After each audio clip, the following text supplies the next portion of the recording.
Well, the masked man has a relationship with technology, right? The masked man has a relationship with technology. And in a previous video, I talked about sort of the pride and the hubris and the vanity, the ego of the masked man.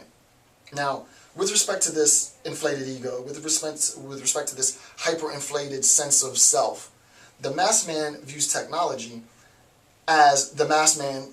Now, I'm going to be a little I'm going to exaggerate and be a little crass in my example. He views it with basically the same impression as he would view an apple, right? The masked man walks out, he sees an apple tree, right? And there it is, the apple tree. And the apple tree is obviously bearing fruit. It's bearing apples. And the masked man approaches the apple tree, right? And the masked man picks an apple and he takes it for himself. And then he moves on. But the apple is there to be taken. It's at his whim. He sees the apple, he can pull the apple and eat it at his whim, right? The masked man views technology in exactly the same way, right? The masked man arrives and he sees a motor car, right? He sees the motor car. And the masked man says, I want that motor car. And the masked man enjoys that motor car. But the masked man is absolutely uninterested in what it took to construct that motor car. Just like he's completely uninterested in learning about or understanding photosynthesis and the transfer of the water from the roots to the uppermost branches. And he doesn't care about any of that, right? He just wants to know that when he wants it, it is there for him to take. This idea of when I want it, it needs to be there for my taking is the mentality of a 5-year-old, right?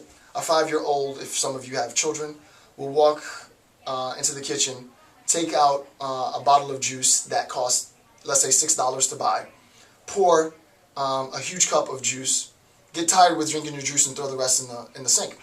And you as the parent are like, oh my goodness, I don't mind you, sweetie, pouring the juice, but please only pour as much as you can drink. If you're not going to drink the whole cup, don't pour the whole cup. If you want more, go back and get more, but don't just pour it and throw it away. The masked man, for him, these things are synonymous. It's a part of the natural product of the world. Technology, he thinks, rather stupidly, is a natural product of the world and is there for him to dispose of as he likes. So that for the masked man, technology is utterly necessary, but the scientists and the reason and the knowledge behind technology and technological advancement is totally indispensable. He could do without it, or dispensable, right? So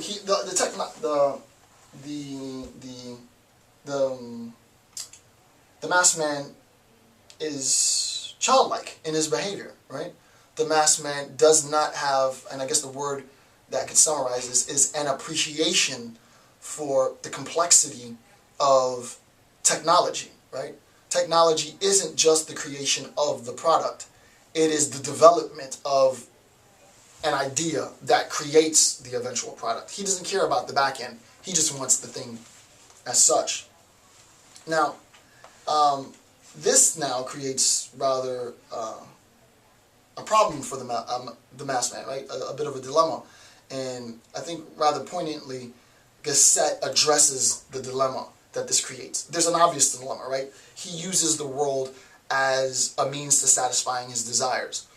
And he also uses, obviously, people in the same sense. So that the masked man sees an apple and takes 2 bites and discards the apple. The masked man sees the car, he drives it around, gets bored, buys another car, disposes of the car. It's complete desire-driven. The masked man sees the individual and uses the individual just like he would anything else. And that's why in the last chapter, the discussion on violence was so important. Because violence is just a necessary consequence of maintaining and preserving power. The fact that violence affects real people is just incidentally, circumstantially important. So, Gasset says, technicism and science are, and this is an important point, I think. Technicism and science are consubstantial, and science no longer exists when it creates to interest for itself alone. Science no longer exists when it ceases to interest for itself alone, right? Science is never there for the sake of science. Science is always there to explain something, to offer something, to contribute something, to decipher something, to analyze something. It's never sake of science for the sake of. I mean, there are some sciences for the sake of science, but for the most part, it isn't that at all. And it cannot so interest unless men continue to feel enthusiasm for the general principles of culture. We live with our technical requirements, but not by them. I proceed then the position that the actual interest of technical accomplishments guarantees nothing. The actual interest of technical accomplishments guarantees nothing, less than nothing, for progress or the duration of such accomplishment, right? So basically what he's saying, the desire to support technological advancement, right? The desire to support technology for the sake of producing things is absolutely ridiculous, right? It is science for the sake of science, which is insane, right? It's not that scientists go out and want to create a microwave so that you can pop your popcorn in it. It's that scientists discovered in researching some more profound notion of microwaves and frequencies and radio waves and radiation and so on, that this has commercial impact. This has commercial implications. And that the commercial implications are now a product of the scientific research, but it's indirectly a product of the scientific research. What I don't think Gasset has recognized is that he really stumbled onto something with this, because we are now living in an era where scientific research is done for the consumer, right? Scientific research is done for the sake of creating a product for the consumer, rather than looking at understanding the truths of reality, the sort of bridges in knowledge, the lacunas, the abyss, and trying to understand and explain dark patches in our reasoning, and then incidentally arriving at something which can be marketed or commercialized. What Gasset has said, and he's right on the money with this, is that he's identified a shift in the focus of scientific inquiry. Now he recognizes that scientific inquiry can be abused by the mass man and bureaucracy, such that scientific inquiry is solely used for its commercial advantage right now, right?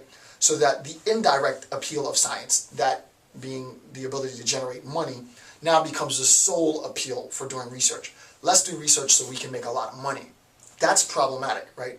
It should be let's do research so that we can save lives, so that we can make the world a safer place, so that we can engineer drilling platforms that won't collapse, right? Let's do that, right? Let's make sure that we're thorough in doing what it is that we do, rather than saying, oh, let's make sure that we do it so that we can make a ton of money.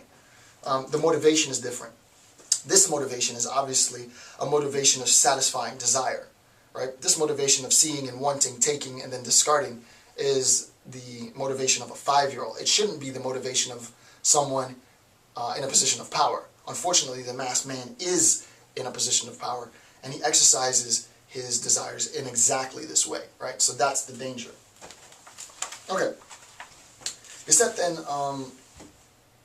then talks about the distinction now. Since we recognize that science develops within a context, right? That scientific inquiry develops within a context, he recognized that the context with which scientific inquiry is developed is the context of culture, right?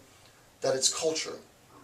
Within culture and among various cultures, there are certain sort of standards or regiments within cultures that produce scientific minds. And obviously, as cultures evolve generationally, the ideas can become more and more complex, right? The ability to reason is a foundation amongst all cultures, but how that ability develops varies from one culture to the next. Thus, scientific progress, scientific advancements will vary from one culture to the next.